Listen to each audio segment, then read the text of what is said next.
My name is Gerald Whitmore. I am 61 years old. I worked for 34 years as a civil engineer. I raised 2 children. I buried my mother. I cared for my father until his last breath. I loved one woman for 32 years. And on a Tuesday morning in November, I woke up and that woman was gone.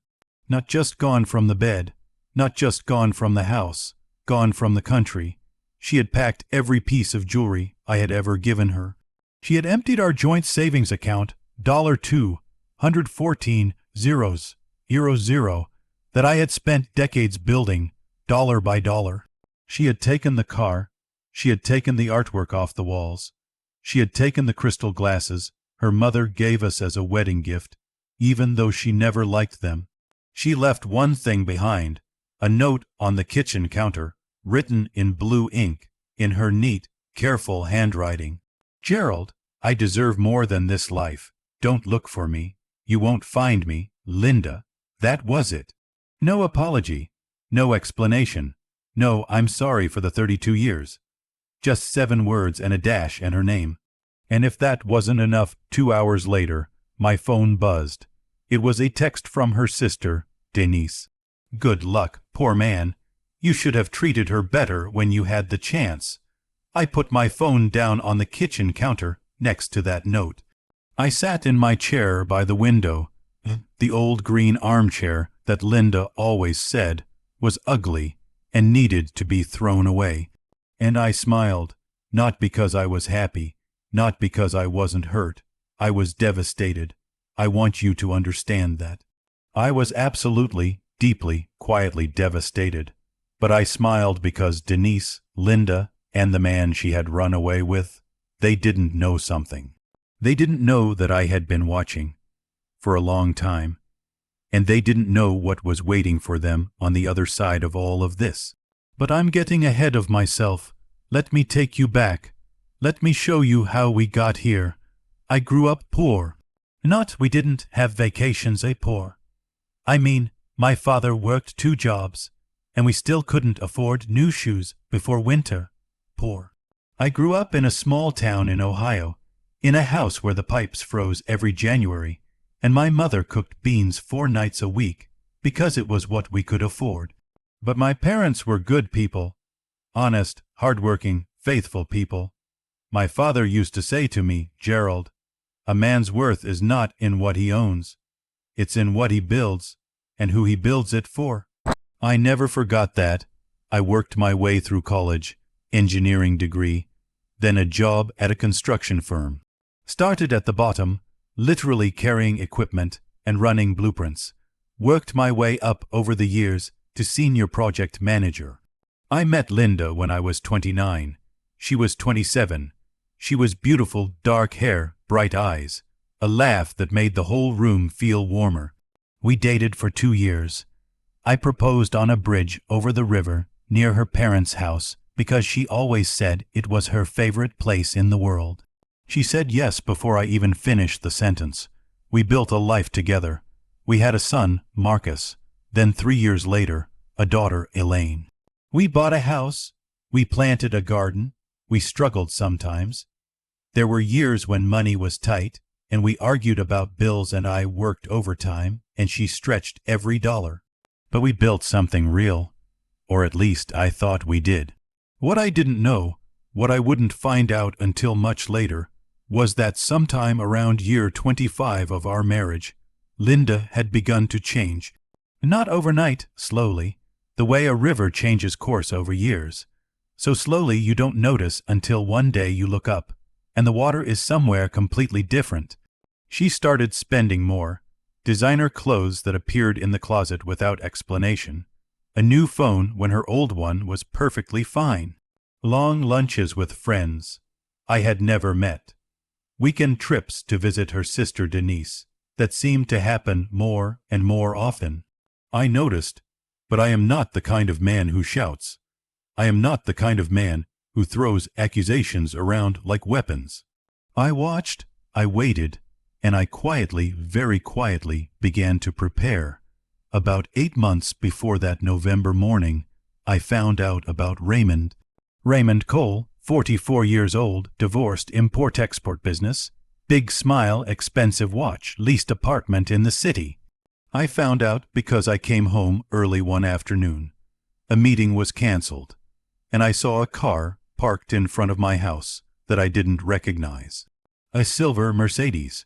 When I walked inside, Linda was on the phone in the kitchen, laughing in a way that I hadn't heard her laugh in years. She stopped when she saw me. "Gerald, I didn't hear you come in. Whose car is that outside?" I asked. "Oh, that's Denise's new car. She just dropped something off." I nodded. I said nothing, but Denise drove a red Honda. I had seen it at Christmas 3 weeks before. I said nothing. I went upstairs, changed my clothes, and went back to work. That evening I did something I am not proud of, but I am not ashamed of either.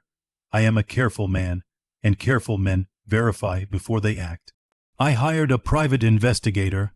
Her name was Sandra Park. Professional, discreet, thorough. I gave her 2 weeks. She needed 4 days. She came back to me with photographs, call logs, and a very matter-of-fact summary that she delivered in a quiet voice like she was reading a weather report. Raymond Cole, they had been seeing each other for approximately 14 months. He had talked about taking her to Dubai. He was apparently not a man of as much means as he liked to appear. The Mercedes was indeed leased, the apartment was rented, and several of his business ventures were struggling. But he had charm and he had promises, and apparently that was enough.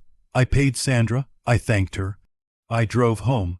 I sat in my green armchair, and I made a plan.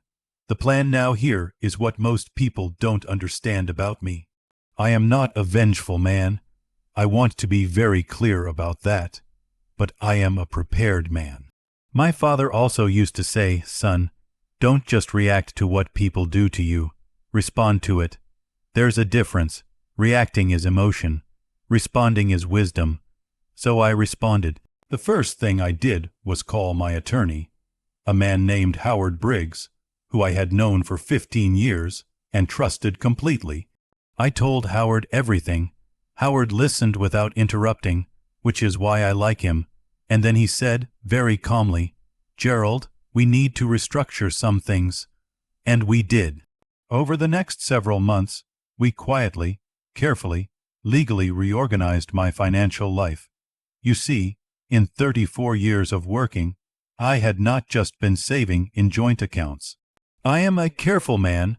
Over the years, I had made some quiet investments, a few properties, some long-term funds in my name alone. A piece of land that my father left me that I had never mentioned to Linda because it felt like something private, something that belonged to the memory of my father. Howard helped me ensure that what belonged to me, truly to me, was protected. The joint savings account, the $214,000 that Linda eventually took. I had already quietly moved the majority of my real assets.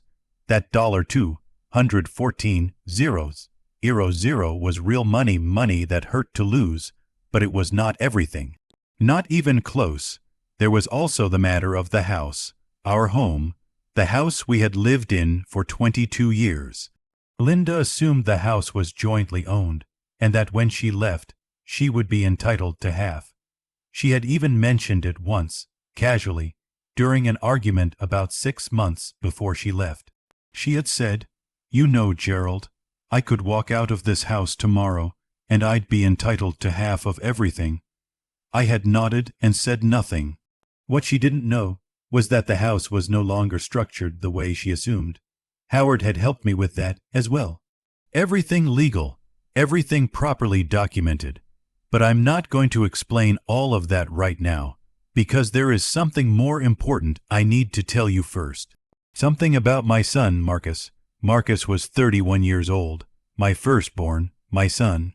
When he was 7, he broke his arm falling out of a tree, and I sat with him in the hospital for 11 hours without leaving his side. When he was 16 and his girlfriend broke his heart, I stayed up until 2 in the morning, talking with him in the kitchen, while he cried into a cup of hot chocolate. When he graduated college, I cried I am not ashamed to say it. I stood in that auditorium and I cried like a baby because I was so proud.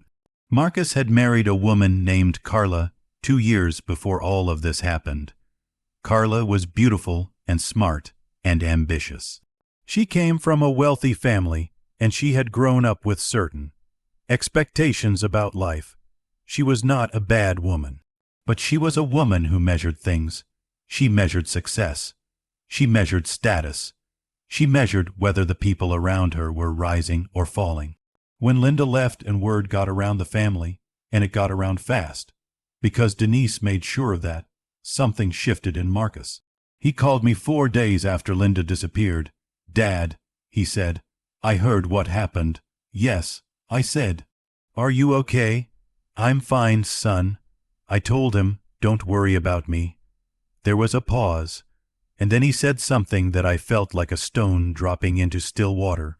"Dad, Carla and I have been talking, and we think, maybe Mom had a point. Maybe you weren't always the most attentive husband. Maybe she felt stuck."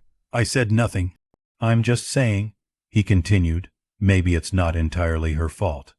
I said, "Thank you for calling, Marcus," and I hung up. I sat in my green armchair, and I stared at the wall. My son, the boy I had loved and raised and sacrificed for. The boy I had worked overtime to put through college. He had called me 4 days after his mother abandoned me, cleaned out our account, and fled the country, and he had told me maybe it was my fault. I want to be honest with you. That hurt more than anything Linda had done. But I said nothing. I stayed silent, because I am my father's son, and I still had a plan. Word spread through the family like wildfire. Denise, Linda's sister, became the narrator of the story, and in her version I was the villain, Cold Gerald. Boring Gerald. Gerald who worked too much. Gerald who never took Linda on fancy vacations. Gerald who was happy in his ugly green armchair, while his wife deserved the world. At a family gathering, my nephew's birthday, which I attended because I was not about to hide from anyone, Denise looked at me across the table and said, loudly enough for everyone to hear, "You know, Gerald, some men just don't know what they have until it's gone. Linda is finally living her life. She's in Dubai. She's happy. She's with a real man who knows how to treat a woman." The table went quiet. Everyone was looking at me. I picked up my fork. I took a bite of food. I looked at Denise and I said very quietly, "I'm glad she's happy." And I went back to eating. Denise looked almost disappointed. She wanted a reaction. She wanted anger. She wanted tears or shouting or something she could use. I gave her nothing. Later, at the same gathering, Marcus pulled me aside. "Dad, I need to talk to you about the house." "What about it?" I said. "Carla and I have been talking. Mom is going to need her share of the house when things settle down, and we were thinking maybe it would make sense for you to think about downsizing. Anyway, at your age, the house is big for one person." I looked at my son for a long moment. "At my age," I repeated. "I just mean, Marcus," I said. "How is Carla?" He blinked. "She's fine. Good," I said. "Tell her I said hello," and I walked away. About 3 weeks after Linda left, she called me. I almost didn't pick up, but I did. "Gerald." Her voice was different. Lighter, like she had shed something heavy.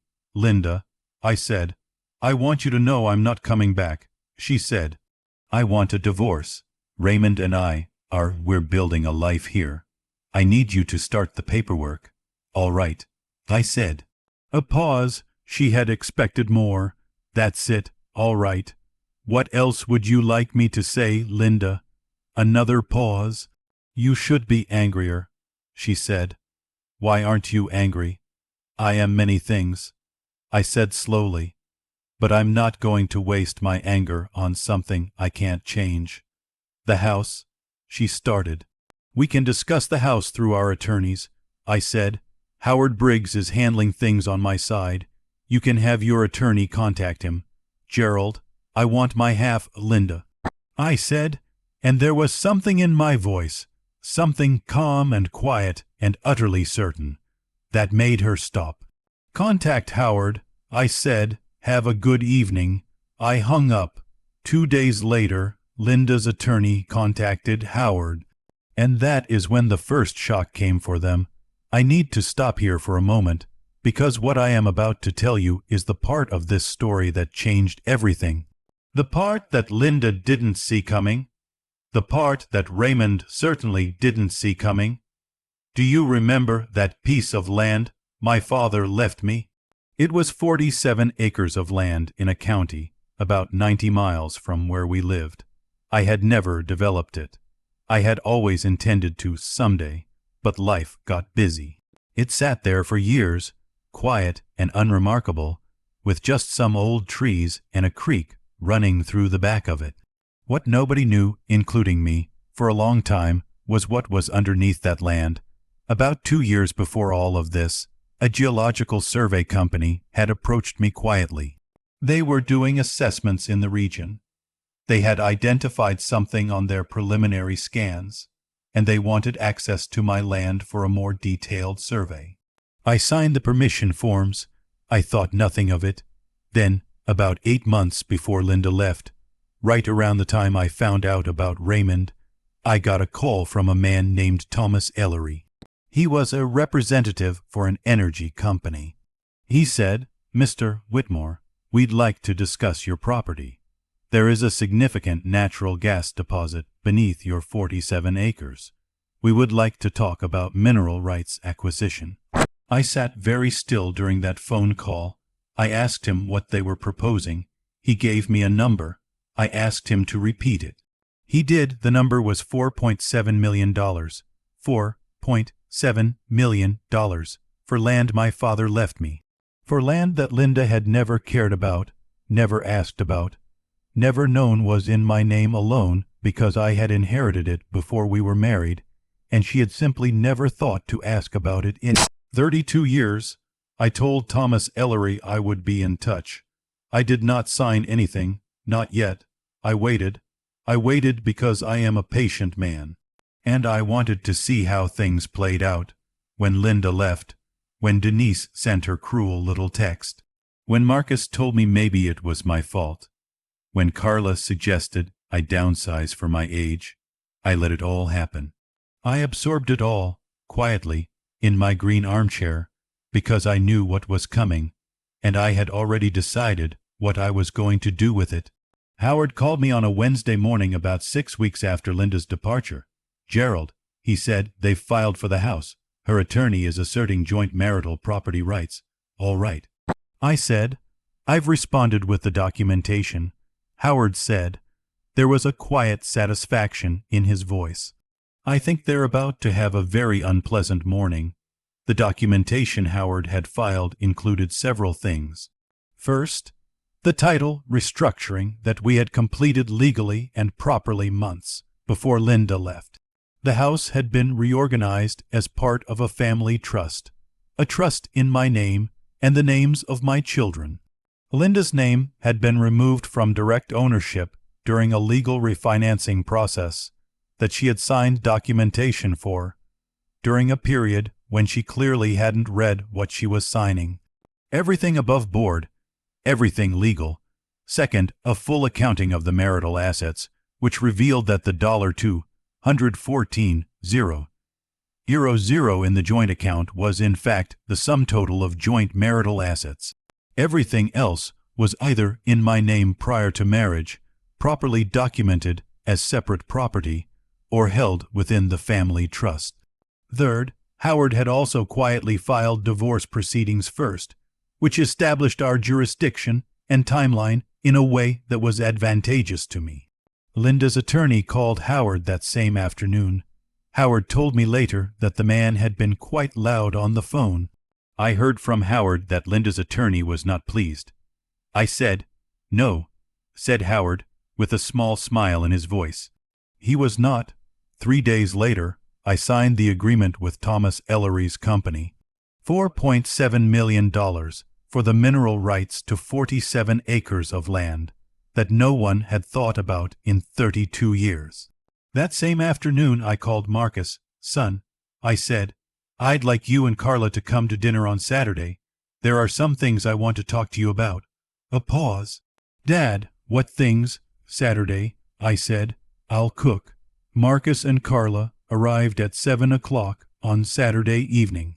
I had cooked a proper meal, roast chicken, roasted vegetables, fresh bread, the kind of meal my mother used to make on special occasions. We sat at the table, we ate, we made small, careful conversation. Carla was polite in the way that people are polite when they are uncertain. She had clearly been expecting a smaller house, a sadder man, something diminished. Instead, she found me calm, rested, measured. After dinner, I poured us each a small glass of wine, and I said, I want to talk to you both about some things that have happened recently, and some things that are going to happen. Marcus leaned forward. Dad, about Mom's share of Marcus. I said gently, please let me finish. He stopped. First, I said, I want to tell you that I love you. You are my son. Nothing that has happened in recent weeks changes that. Not what you said to me on the phone, not what Carla may have thought, none of it. Carla had the grace to look down at the table. Second, I said, I want to tell you something about your grandfather. I told them about the land. I told them about the mineral rights. I told them about Thomas Ellery and his company and the number he had given me. The silence at the table was complete. Marcus stared at me. 4.7. He whispered, million. I confirmed. Yes, Dad, said Marcus. His voice had changed completely. It was smaller, younger, the voice of a boy, not a man. Dad, I didn't know, no, I said. You didn't. I said some things on the phone that Marcus, I said. I need you to hear me carefully. I'm not telling you this to make you feel bad, and I'm not telling you this to dangle it in front of you like a reward. I'm telling you because you are my son, and you deserve to know the truth about your father. Carla had tears in her eyes. She reached across and took Marcus's hand. What are you going to do with it? Marcus asked quietly.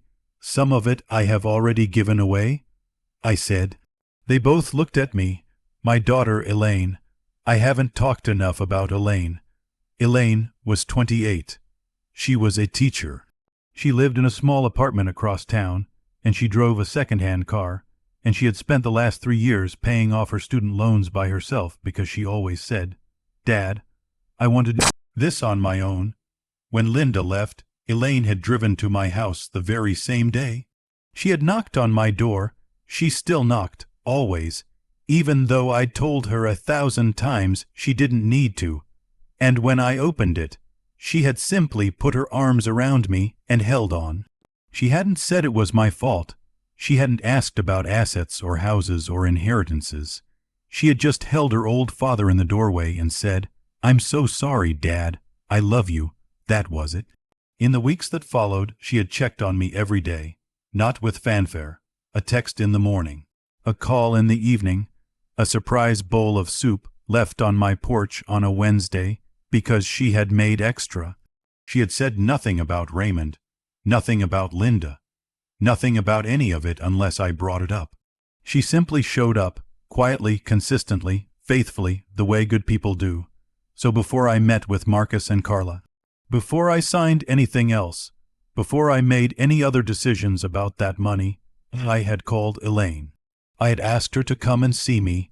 We had sat together in my living room, her on the sofa, me in my green armchair, and I had told her everything. At the end, she was very quiet for a moment. Then she said, Dad, you don't have to give me anything. I know. I said, that's exactly why I want to. I had already transferred $1 million into a trust in Elaine's name, with Howard's help.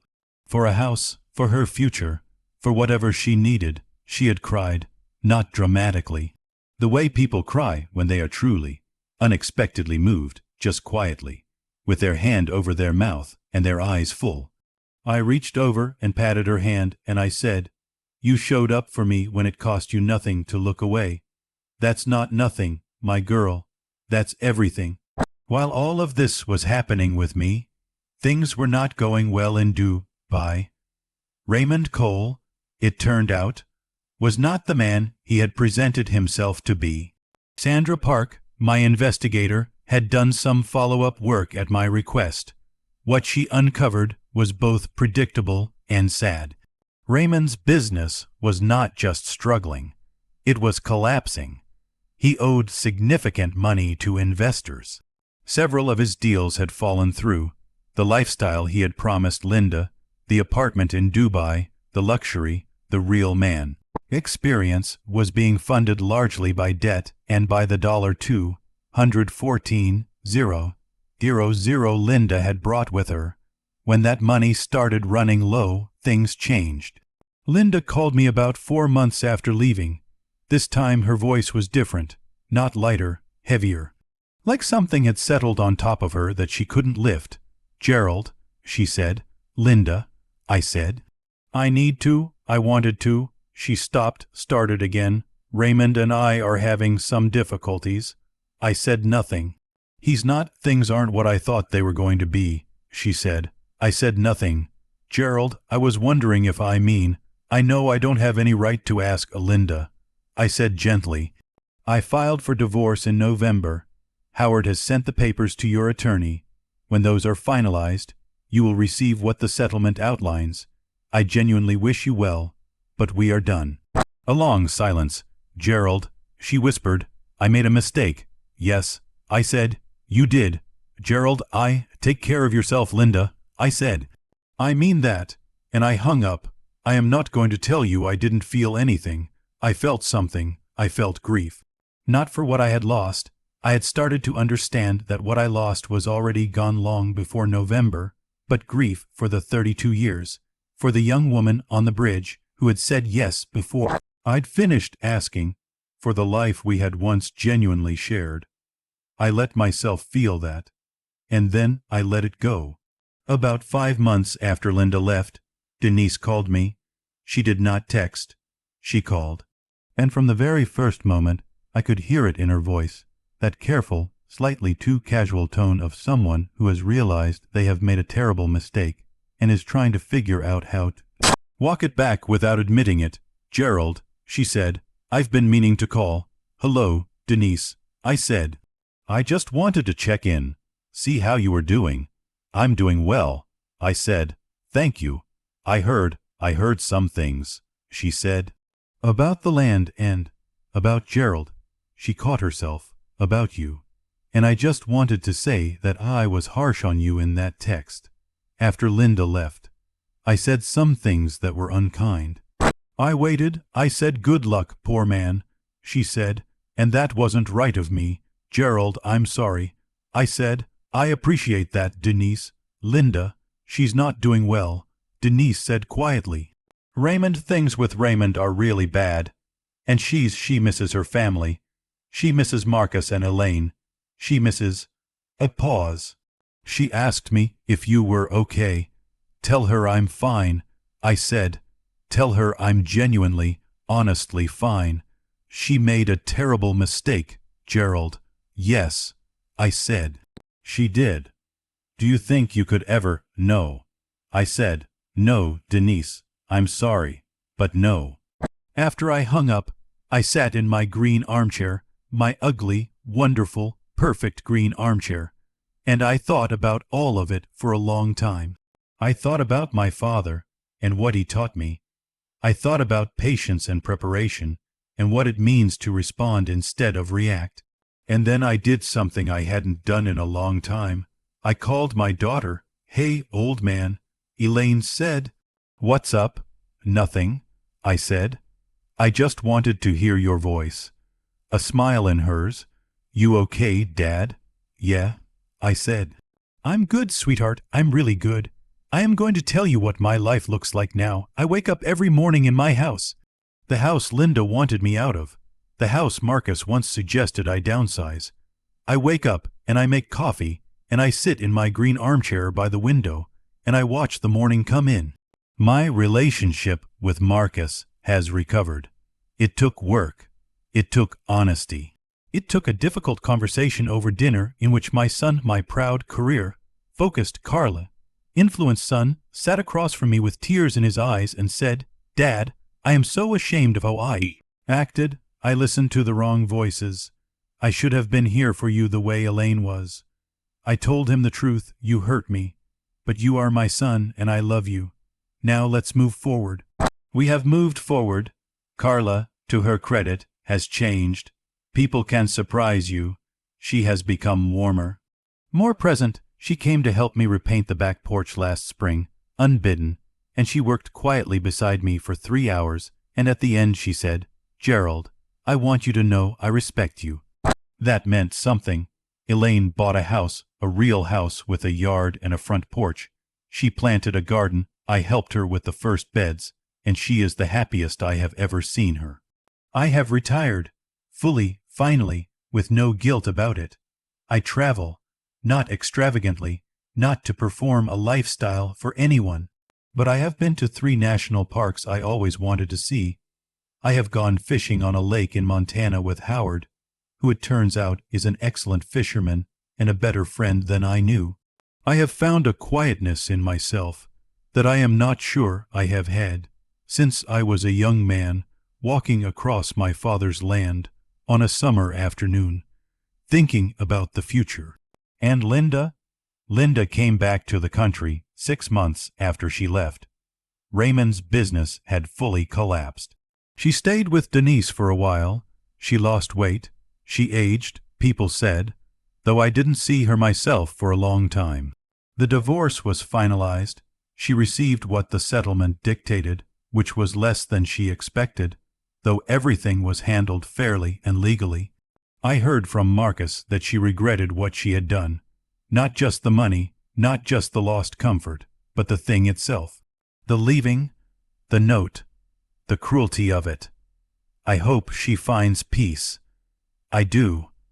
I am not a man who wishes suffering on anyone, even those who have been unkind to me. But I also know that peace is not something I can give her. She has to find that herself. I want to leave you with something. Not a lecture, just something I learned. I learned that quiet is not the same as weak. I learned that patience is not the same as passivity. I learned that the man who stays calm while being insulted is not losing. He is gathering his strength. My father was a quiet man. He never raised his voice. He never made speeches. He just built things steadily, day by day, with his hands and his character. And when the storms came, and they came, he was still standing. I tried to be that man. The people who called me poor, who told me I had failed, who assumed that because I sat still, I was defeated, they mistook my silence for surrender. But I was never surrendering. I was planning. I was protecting what mattered. I was waiting for the right moment to respond, not react. And here is the thing I want you to remember most of all. Not everything that is lost is worth grieving. Sometimes what looks like loss is actually release. Sometimes the life that falls apart was already wrong, and what comes after, if you are patient, if you are honest, if you keep building with steady hands, is better than anything you lost. I have a house I love, children who know my worth, work that built something real in this world, the memory of my father walking his land in the afternoon sun, and one magnificent, ugly, green armchair by a window that lets in the morning light. That is enough. That is more than enough. That is everything.